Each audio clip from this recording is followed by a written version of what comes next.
Firman-Mu akan kami baca, akan kami renungkan.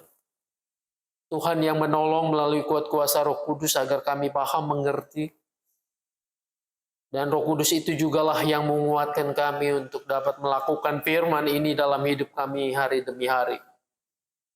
Tuhan yang menolong hamba-Mu untuk dapat menyampaikan sabda-Mu ini dengan jelas sesuai dengan apa yang Engkau kehendaki. Dalam nama Tuhan kami Yesus Kristus kami berdoa. Amin. Kita akan membaca Matius pasal 9 ayat 2 sampai dengan 13.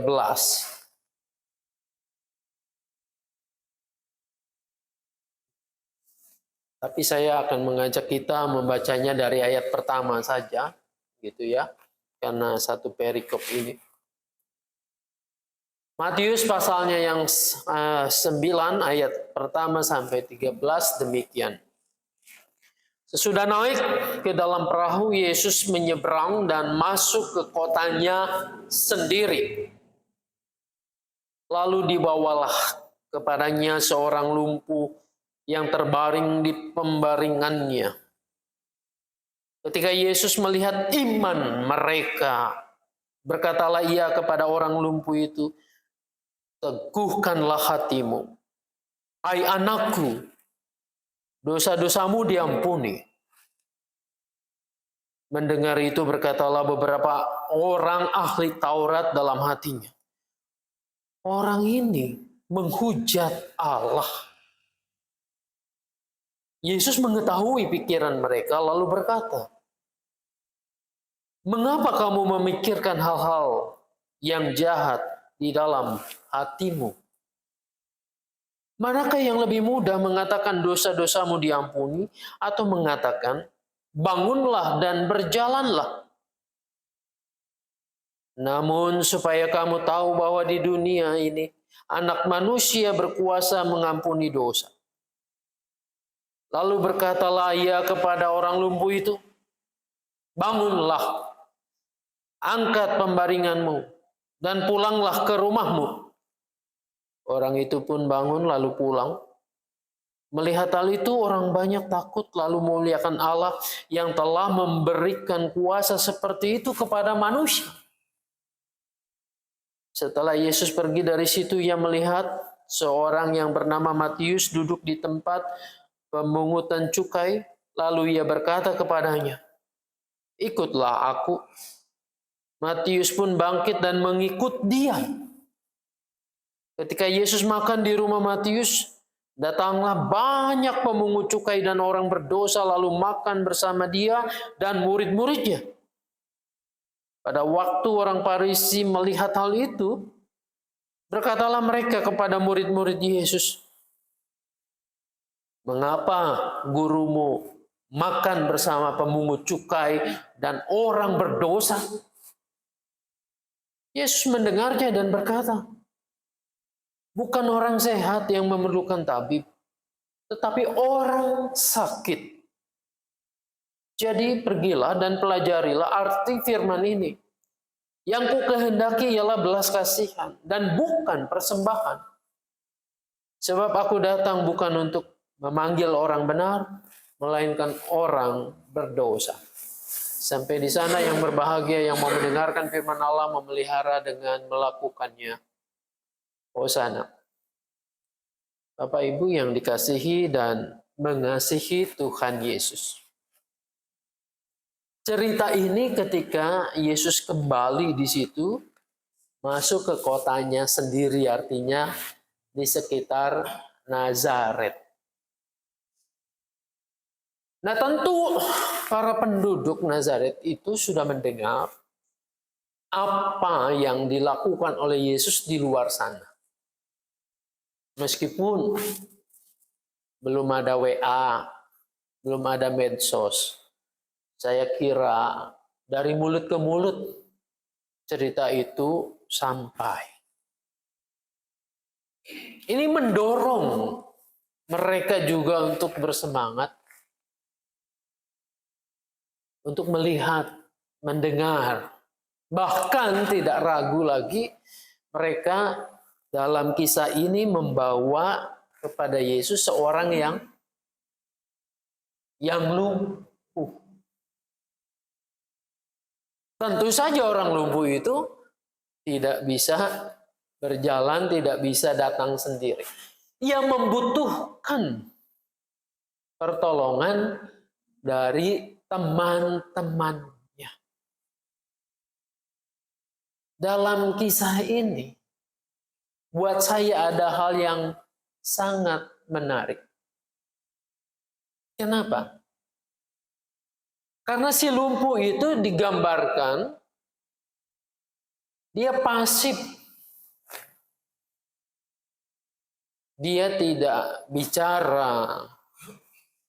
Dia tidak memohon kepada Yesus itu, guru atau rabi atau Tuhan, kasihanilah saya. Enggak. Tapi di situ justru yang terlihat adalah semangat dari teman-temannya. Ada kisah lain juga bahwa orang membawa yang lumpuh ini kepada Yesus, bahkan saking inginnya temannya ini sembuh, membawa orang lumpuh itu ke atas atap menjebolnya, lalu meletakkannya tepat di depan Yesus. Kenapa? Karena waktu itu Yesus dikerubungi orang banyak. Sementara yang lumpuh ini kesulitan untuk berhadapan dengan Yesus. Kisah ini mengingatkan atau melihat kembali bahwa kesetiaan, solidaritas dari teman-teman yang lumpuh ini sangat luar biasa. Dan itu yang dilihat oleh Tuhan Yesus. Dikatakan dalam ayat 2b itu, ketika Yesus melihat iman mereka. Jadi kan bukan dilihat ketika Yesus melihat iman orang lumpuh itu, tidak demikian. Tapi melihat iman mereka. Mereka itu siapa? Mereka itu yang membawa orang lumpuh ini dengan tempat pembaringannya. Terjemahan baru 2 mengatakan itu. Kalau terjemahan sebelumnya, membawa orang lumpuh itu dengan tilamnya. Jadi diangkatnya sekalian. Saya membayangkan diangkat itu bisa mungkin rumahnya dekat, tetapi bisa jauh juga. Merupakan pengorbanan, kekompakan. Dari semangat mereka ini, dari solidaritas mereka ini, Yesus melihat iman mereka. Betul, perkara iman itu adanya di dalam, ya, tidak terlihat. Tetapi akan nampak dari apa yang dilakukannya, diperbuatnya. Nah, ini tercermin dari orang-orang yang membawa orang lumpuh ini. Dan berdasarkan iman mereka itulah kemudian Yesus mengatakan kepada orang ini, kepada orang yang lumpuh itu, teguhkanlah hatimu hai anakku, dosa-dosamu diampuni. Jadi ibu bapak lihat ya, solidaritas teman-teman ini, lalu memperlihatkan iman itu, dan Yesus tergerak untuk memulihkan orang yang lumpuh ini. Nah, sebetulnya dari kisah ini kita bisa mempelajari lebih jauh, menerapkan dalam hidup kita. Disitulah kehadiran komunitas orang percaya. Komunitas anak-anak Tuhan. Yang mestinya peduli terhadap si lumpuh. Kepedulian itulah yang menolong untuk orang-orang tersebut mengekspresikan dalam bentuk tindakan, dalam bentuk perbuatan. Percuma ada orang, ada komunitas yang mengaku saya anak-anak Tuhan, saya murid Tuhan, saya gereja. Tapi kalau tidak punya solidaritas, tidak punya keprihatinan, kepedulian terhadap mereka yang lumpuh. Mungkin kita mengatakan, di sini nggak ada yang lumpuh, Pak. Bisa jadi mungkin fisiknya nggak lumpuh. Tetapi lumpuh semangatnya. Lumpuh imannya. Lumpuh dalam tekanan, beban berat. Sehingga ia melihat hidup ini tidak bermakna. Kan orang kalau sedang mengalami pergumulan, kesulitan hidup, susah. Lebih baik aku mati aja. Pernah nggak dengar yang begituan? Kalau udah sakit kelamaan dirawat di rumah sakit, doanya Pak Pendeta, tolong doain biar saya cepat dipanggil pulang. Dengan begitu beres urusannya. Di sekeliling kita ada banyak orang yang tanda petik lumpuh seperti itu. Nah, disinilah saya membaca bagian ini. Anak-anak Tuhan dihadirkan, komunitas orang percaya ada, gereja hadir, menghadirkan ini, solidaritas. Iman gereja, iman kita, iman anak-anak Tuhan akan tampak dalam perbuatan, dalam tindakan ketika menolong sesamanya. Dan itu dilihat oleh Tuhan sebagai iman yang juga akan memulihkan si lumpuh ini.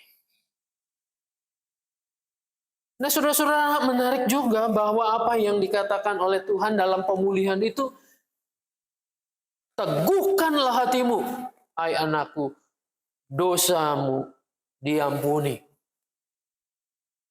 Ya, pada masa itu, sakit penyakit, lumpuh, mungkin buta, dan seterusnya, disebabkan oleh kuasa jahat.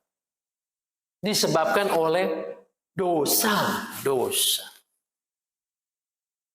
Jadi ketika masalahnya sudah dibereskan, maka terjadilah pemulihan itu. Pak, boleh nggak Pak, kalau sekarang kita memulihkan, lalu berkunjung kepada orang yang sakit, dan kemudian kita mengatakan, udah akui aja dosamu. Kamu sakit tuh karena dosa. Kamu banyak dosanya, makanya kamu sakit-sakitan. Tentu kita tidak berhak mengatakan itu. Betul, sakit penyakit bisa saja disebabkan karena dosa. Dosa tertentu. Tapi tidak selamanya itu berkaitan langsung. Sebab ada juga sakit itu untuk menyatakan kemuliaan Tuhan. Nah, saudara-saudara, ketika orang lumpuh ini diteguhkan, diampuni dosanya, maka terjadilah pemulihan. Namun sayangnya, kejadian itu dilihat oleh ahli Taurat, Farisi, dan itu sudah cukup buat mereka untuk mengatakan ini orang sudah menghujat Allah. Alasannya apa? Yang mengampuni dosa itu adalah Allah sendiri. Kenapa dia mengatakan demikian? Saudara-saudara, bagi Farisi, yang dipermasalahkan itu adalah caranya. Bukan mereka gembira dengan pemulihan yang terjadi, tetapi mencari-cari apa yang bisa disalahkan. Saudara-saudara, anak-anak Tuhan mestinya tidak boleh mencari-cari hal, mengkorek-korek kesalahan, lalu menjadikannya itu sebagai cara untuk menjatuhkan, untuk menghakimi. Mestinya kita turut bersuka cita, bersyukur atas pemulihan itu. Ini yang digambarkan perikop pertama itu pemulihan tentang fisik. Lumpuh.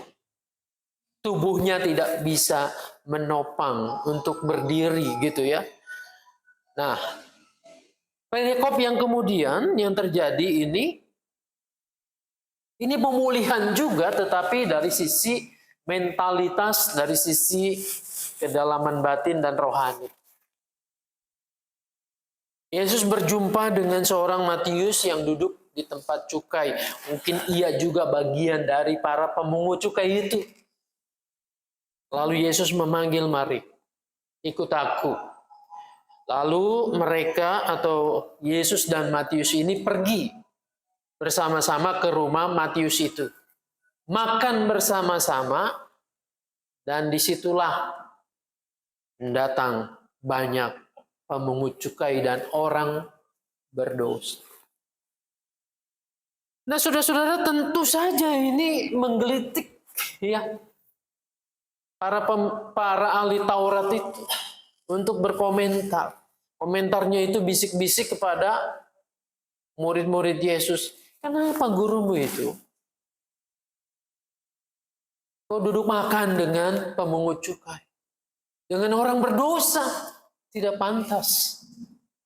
Pemungut cukai itu kan pengkhianat. Pengkhianat kita yang meminta pajak, yang meminta bayaran itu melebihi apa yang ditargetkan dan bekerja sama dengan penjajah Romawi itu. Dan banyak orang berdosa di sana. Nah, saudara-saudara, di sini kita melihat kembali pernyataan Yesus bahwa dia datang bukan untuk orang-orang yang merasa benar, tetapi justru untuk orang-orang yang berdosa. Perbandingannya, sebab hanya orang sakitlah yang memerlukan tabib, yang memerlukan dokter, bukan orang sehat. Disitulah kedatangan Yesus untuk memulihkan keadaan. Memulihkan baik fisik maupun juga kehidupan rohani. Nah, saudara-saudara, di sini kita boleh belajar bahwa semestinya anak-anak Tuhan itu tidak hanya berkomentar lalu menghakimi, tapi berjuang sedemikian rupa untuk menolong orang-orang yang mengalami kelemahan fisik dan juga mental spiritualitas. Supaya apa? Supaya mereka merasakan juga pemulihan yang disediakan oleh Tuhan Yesus untuk manusia. Gereja itu harus memang begitu ya. Nanti akan ada Pak Yakub lain yang lagi. Ini buat Pak Yakub juga PR, harus regenerasi. Kita seringkali berkelakar berpikir kalau nanti Pak Yakub udah tua, udah nggak bisa ke gereja, siapa yang gantiin? Ya. Jadi mestinya akan tumbuh, ini contoh dalam hidup kita, akan tumbuh yang lain, ya, yang tergerak, bukan hanya sekedar bicara, tetapi ada tindakan nyata, karena iman itu akan selalu tampak dalam perbuatan. Gitu.